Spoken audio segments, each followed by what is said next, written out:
Selamat pagi Bapak. Selamat pagi. Mohon maaf nih Pak mengganggu waktunya. Oh iya, Ya Pak, kali ini kita akan mengadakan wawancara ya Pak terkait tentang pengambilan keputusan tentang kebijakan kepala sekolah. Baik, kita mulai saja mungkin ya Pak. Dan boleh. untuk pertanyaan yang pertama, selama ini bagaimana Bapak dapat mengidentifikasi kasus-kasus yang merupakan dilema etika atau rujukan moral seperti itu? Baik Bu Indri, pertama-tama saya mengucapkan terima kasih dan permohonan maaf bila jawaban Bapak kurang memuaskan. Yang pertama, saya akan melakukan identifikasi secara khusus. Ya. Saya akan mempelajari dan menyimpulkan terhadap kasus yang terjadi. Kemudian dari kesimpulan tersebut itu akan digunakan sebagai bahan tindak lanjut ke depan untuk pengambilan keputusan, baik itu dilema etika atau rujukan moral. Itu saja mungkin Bu Indi yang saya jawab. Jadi mempelajari dulu terus mengidentifikasi seperti itu. Nah, mempelajari kemudian menyimpulkan terhadap kasus yang terjadi. Kemudian, Bapak mungkin tindakan selanjutnya yaitu adalah tindak lanjut dari hasil pengambilan keputusan tersebut. Baik Bapak, selama ini nih Pak, bagaimana Bapak menjalankan pengambilan keputusan di sekolah Bapak, terutama untuk kasus-kasus di mana ada dua kepentingan yang sama-sama benar atau sama-sama mengandung nilai kebenaran? Nah, baik, dalam menjalankan pengambilan keputusan, baik itu dilema etika atau rujukan moral, terlebih dahulu saya akan melakukan koordinasi ya, atau musyawarah dengan pihak-pihak terkait seperti guru, orang tua, komite sekolah, atau pihak lain yang diperlukan.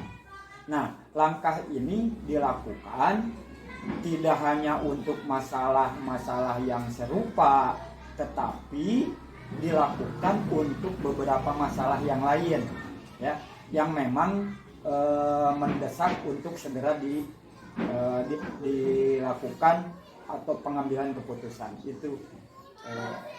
Jadi koordinasi atau musyawarah dengan guru, orang tua murid, atau komite sekolah. Oke Bapak, pertanyaan selanjutnya nih Pak, langkah-langkah atau prosedur seperti apa yang bisa Bapak lakukan selama ini terkait kebijakan di sekolah? Sebenarnya Bu Indri, dalam pengambilan keputusan yang berkaitan dengan dilema etika atau rujukan moral, ini tidak memiliki prosedur yang baku. Ya, saya selalu mengusahakan kepada jalan musyawarah, ya, musyawarah untuk mencapai mufakat. Nah, apabila diperlukan, saya akan mengajak komite sekolah, ya, atau orang tua murid. Nah, diajak bercurah pendapat, ya, kepada orang yang dipandang lebih kompeten. Dan saya selalu mengedepankan skala prioritas, ya. Jadi mana yang perlu didahulukan, mana yang tidak. Itu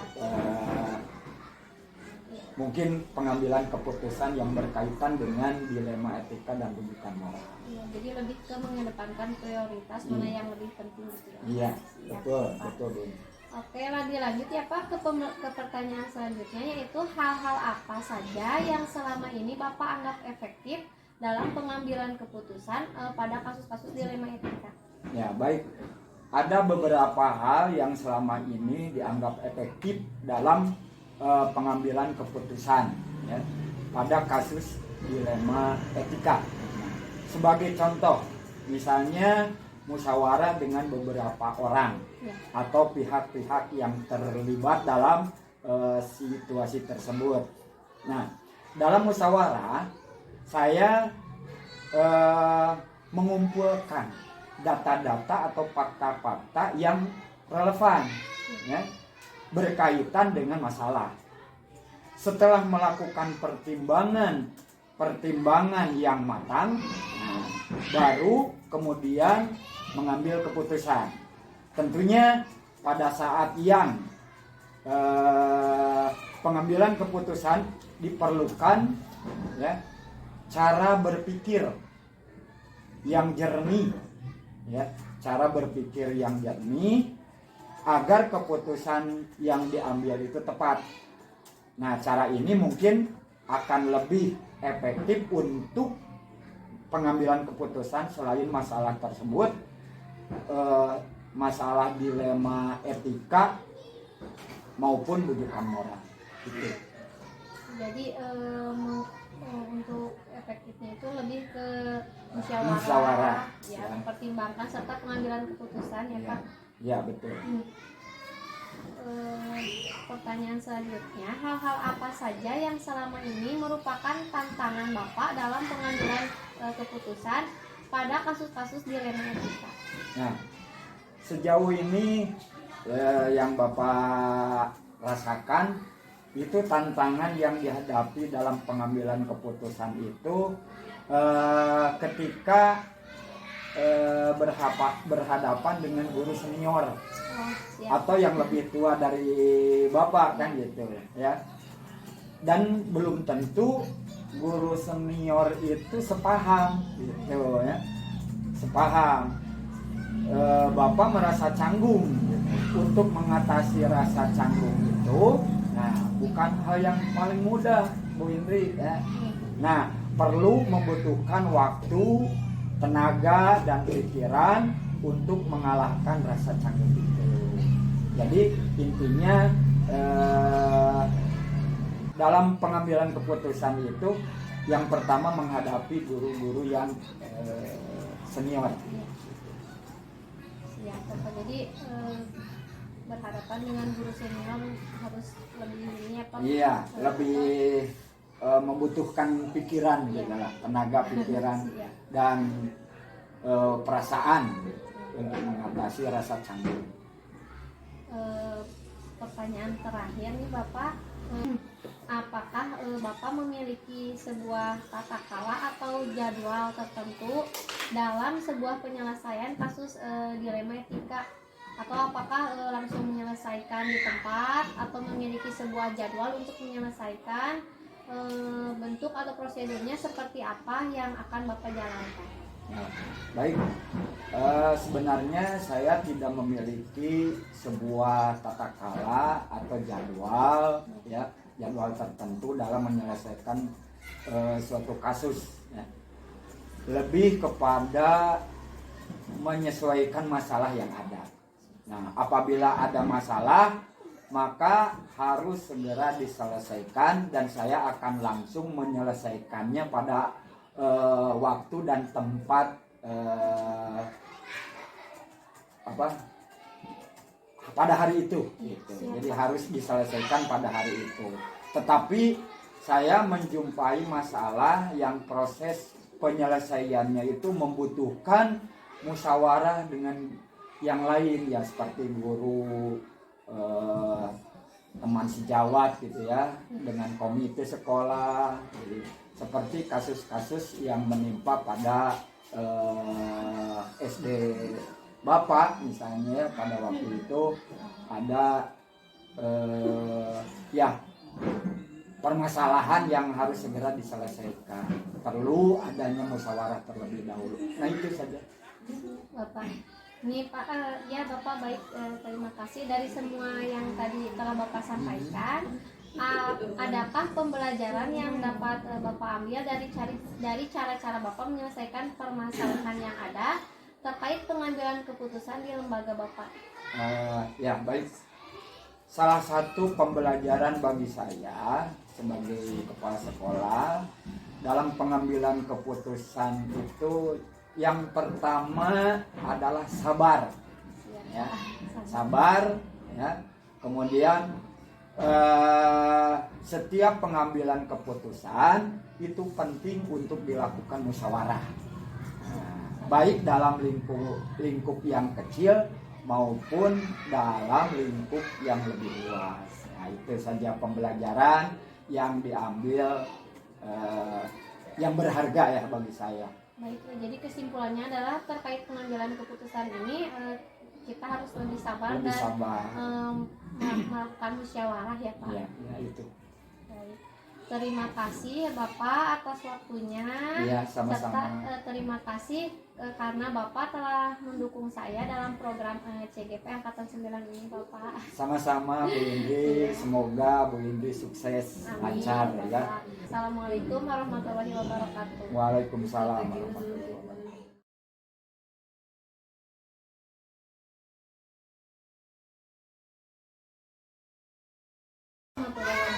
Waalaikumsalam warahmatullahi wabarakatuh. Selamat pagi Pak Deden. Selamat pagi Bu Indri. Ya, mohon maaf mengganggu waktunya Ya, Pak. siap. Ya, Baik, Bapak kali ini kita akan adakan wawancara terkait pengambilan keputusan Ya. tentang kebijakan kepala sekolah. Siap. Sebelum melakukan wawancara, Ya. dipersilakan Bapak sempat kenalkan diri iya. dulu. Ya. Terima kasih Bu Indri atas kepercayaan dan kesempatan yang telah diberikan. Ini sebelumnya dia lebih akrab ya.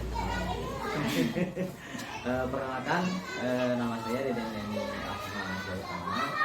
Saya kelahiran 30 tahun 1983 dan sekarang unit kerja saya adalah di Redaktur Kepal Maksudnya. Itu ini cukup Indri ya? Baik, terima kasih Bapak.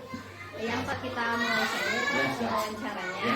Yang pertama, selama ini nih Pak, bagaimana Bapak mengidentifikasi kasus-kasus yang merupakan dilema atau bujukan moral? Oh ya. Berarti kalau misalnya kita bicara tentang dilema etika, pasti kita bicara mengenai pengambilan keputusan yang sulit ya, Ya. Inti, karena itu merupakan sesuatu hal yang tidak bisa untuk kita hitung secara pasti. Tapi mungkin hal pertama yang saya lihat ketika misalnya saya menentukan itu apa sebuah dilema etika atau tidaknya, ketika saya melihat permasalahan yang ditimbulkan oleh hal tersebut ya. Apakah misalnya permasalahan tersebut akan sangat berpengaruh kepada proses pendidikan. Lalu yang berikutnya selain pada pengaruhnya juga saya lihat pengaruhnya kepada lingkungan kerja di sekitar kita. Nah, apakah hal tersebut akan berpengaruh dalam hal yang negatif atau hal yang positif? Ketika hal yang negatif mungkin akan cepat-cepat untuk cari solusinya. Begitu mungkin Bu Indri yang bisa disampaikan. Ya. Kita lanjut ke pertanyaan kedua ya Pak. Yang kedua yaitu selama ini bagaimana Bapak menjalankan pengambilan keputusan di sekolah, terutama untuk kasus-kasus di mana ada dua kepentingan yang sama-sama benar atau sama-sama mengandung nilai kebijakan. Oh iya. Kalau kita memandang dari dua sisi yang mengandung kebijakan yang berkaitan juga dengan dilema etika tersebut, tentunya yang pertama yang saya lakukan adalah melihat keurgenitasan dari hal tersebut. Mana yang lebih urgent, mana yang lebih penting untuk dilaksanakan, itu pasti satu yang saya akan ambil keputusan. Lalu yang kedua adalah manajemen resikonya, Bu. Jadi mana resiko yang paling kecil dari hal dua masalah tersebut yang akan lebih kecil resikonya. Kalau lebih kecil otomatis saya akan lebih prioritaskan untuk hal tersebut. Nah kalau yang besar ya otomatis saya tidak akan melaksanakan walaupun pada dasarnya hal tersebut sama-sama benar ya atau sama-sama mengandung nilai yang positif. Itu Bu Yeli untuk dilanjut ya Pak ke pertanyaan yang ketiga yaitu langkah-langkah atau prosedur seperti apa yang bisa Bapak lakukan selama ini selama menjadi kepala sekolah? ya, yang berkaitan dengan dilema etika Ya. ini? Oh ya.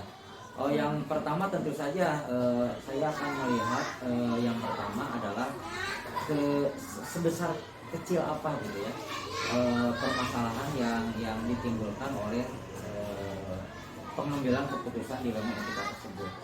Nah itu lalu saya akan identifikasi selain daripada sebesar dan kecilnya apapun. Yang kedua tadi kembali lagi ke yang sudah saya sampaikan pada pertanyaan kedua, yaitu manajemen resikonya. Ya, saya akan teliti, saya akan analisis lagi mana kira-kira yang lebih kecil resikonya. Lalu yang ketiga, kembali lagi kepada yang tadi, bahwa saya akan mengambil suatu keputusan menurut kepada keurgentasannya. Kalau misalnya memang itu sangat penting untuk dilaksanakan, walaupun memang ada dilema dengan masalah yang satunya lagi atau keputusan satu lagi, tentunya akan saya ambil yang lebih urgent saja. Itu mungkin untuk prosedurnya. Dan setelah itu mungkin diputuskanlah hal yang harus saya putuskan dari dua dilema yang kita tersebut. Baik, pertanyaan yang keempat ya Pak, hal-hal apa yang selama ini Bapak anggap efektif dalam pengambilan keputusan pada kasus-kasus dilema? Oh, komunikasi Bu Indri ya, yang penting itu adalah komunikasi. Tapi komunikasi harus kita betul-betul laksanakan secara detail atau perdalam, karena dengan komunikasi kita akan tahu ya dari A sampai Z itu seperti apa. Komunikasi. Selain itu yang kedua juga kita harus analisis secara cepat ya. Keputusan pengambilan keputusan secara cepat itu juga penting, karena kalau misalnya dibiarkan tanpa kita putuskan, otomatis resiko untuk masalah itu menjadi besar, itu akan lebih besar lagi. Lalu yang berikutnya, hal yang lebih efektif itu adalah mungkin kita pakai perasaan sedikit mungkin ya, bukan keemosionalan mungkin ya, karena kadang-kadang untuk memutuskan sesuatu di antara beberapa permasalahan yang memang cenderung untuk mirip dan benar, kadang-kadang perasaan dan emosi juga harus untuk dipakai. Itu mungkin ya. Jadi menggunakan pertama komunikasi, ya, analisis serta perasaan betul, keemosional. ya.